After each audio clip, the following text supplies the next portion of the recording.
আসসালামু আলাইকুম, কেমন আছেন সবাই? আজকে আমি আপনাদের সাথে শেয়ার করব লোভনীয় স্বাদের মজাদার হাঁসের মাংসের রেসিপি, যেটা আমরা পরিবেশন করেছিলাম রাজশাহী অঞ্চলের ঐতিহ্যবাহী কালাই রুটি দিয়ে।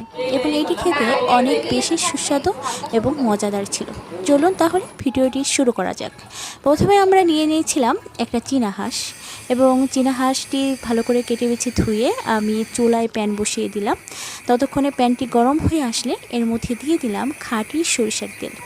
খাঁটি সরিষার তেলটি গরম হয়ে আসলে দিয়ে দিলাম তেজপাতার ফোড়ন। তেজপাতার ফোড়ন দেওয়ার পর এর মধ্যে দিয়ে দিলাম পেঁয়াজ কুচি।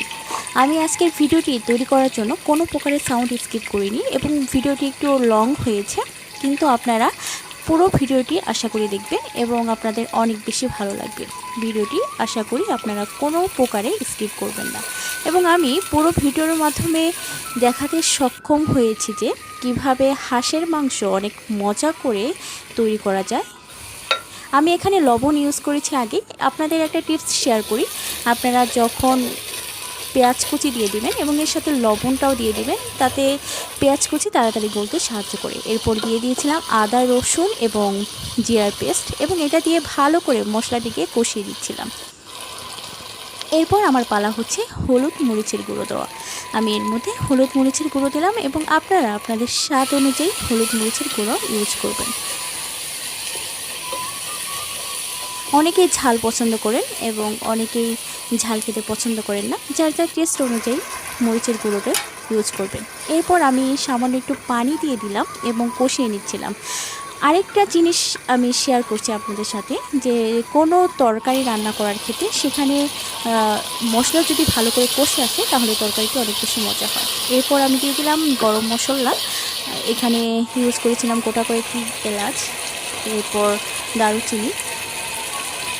এরপর আমি দিয়ে দিলাম আমার কাঙ্ক্ষিত হাঁসের মাংস।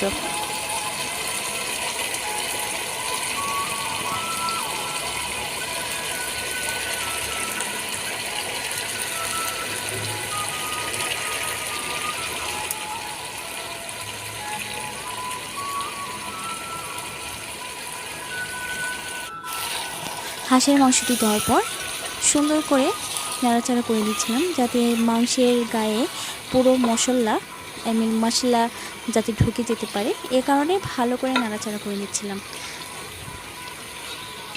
হাঁসের মাংস যেহেতু শক্ত হয়ে থাকে, এ কারণে একটু খেয়াল করবেন যাতে অনেকক্ষণ ধরে সিদ্ধ করে নেওয়া হয় হাঁসের মাংসটিকে।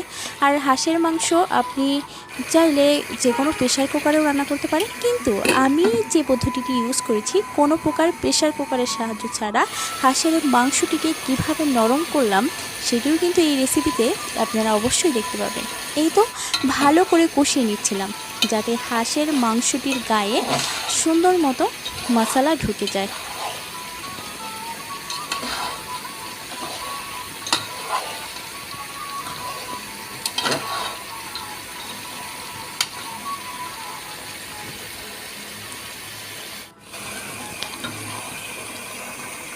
আমি কিন্তু আগেই বলেছি এই ভিডিওটিতে কোনো প্রকার ভিডিওর অংশ স্কিপ করিনি, আপনাদের সুবিধার্থে পুরো ভিডিওটি আপনাদের সামনে তুলে ধরেছি। এই তো সুন্দর করে আমার মাংসটি কষে এসেছে, এবং আপনারা দেখতে পাচ্ছেন উপর দিয়ে তেল কিন্তু ছেড়ে দিয়েছে। উপর দিয়ে তেল চিটচিট করলেই বোঝা যাবে যে হাঁসের মাংসটি সুন্দর মতো হয়ে গিয়েছে। মাংসটি সুন্দর মতো কষানো হয়েছে।